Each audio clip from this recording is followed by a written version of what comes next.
what do you want to be remembered for? And at a minimum, stop using the term stakeholders, which everyone was using, and just use the term shareholders, because it feels as if you're ignoring stakeholders, including the US, immigrants, the Constitution. But I do have empathy for the fact that unless it's collective action, it's going to be very difficult for any one firm to go first. But I am shocked and disappointed that more of these individuals have not spoken out when they are speaking out privately to each other, but they don't want to speak out publicly. So, again, I go back to the notion, how do you want to be remembered? What's the point of having all this money if you can't be at least nod to some of the principles that have given you so much wealth and helped you build such an amazing company? Yeah, I wonder if we have seen examples of protests that work and protests that don't. I mean, there were calls for people to boycott Tesla while Elon Musk was, taking a chainsaw through different government agencies.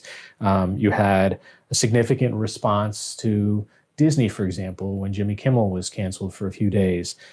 Is it the actual protest, or is it the visibility? Is it you and I talking about it that makes a difference? That's the correct question. So I've done a deep dive around. First off, let's be clear, the majority of economic protests don't work. They come and go and have no impact. And it's like a tree falling in the forest. And I'll give you two examples. The most recent, Disney and Jimmy Kimmel.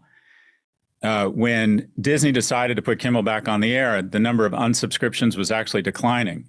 It was media coverage and the impact of their brand that they were worried about. And if you go back to the Montgomery, Alabama strike that people point to as kind of the example of a successful strike, history likes to depict it, or most people think of it as a brave woman refusing to give up her seat.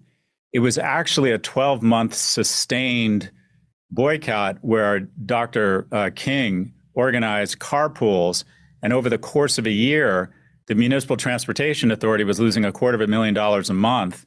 And then after a year, they decided to desegregate the buses. So the reason I'm not calling for a one-day strike, I'm calling it for the month of February, and I may leave the side up. If I can get enough momentum, maybe we continue it, add companies, take companies off. But generally speaking, the economic strikes that work are cumulative, they build over time, and it's more about, interestingly enough, not only media coverage,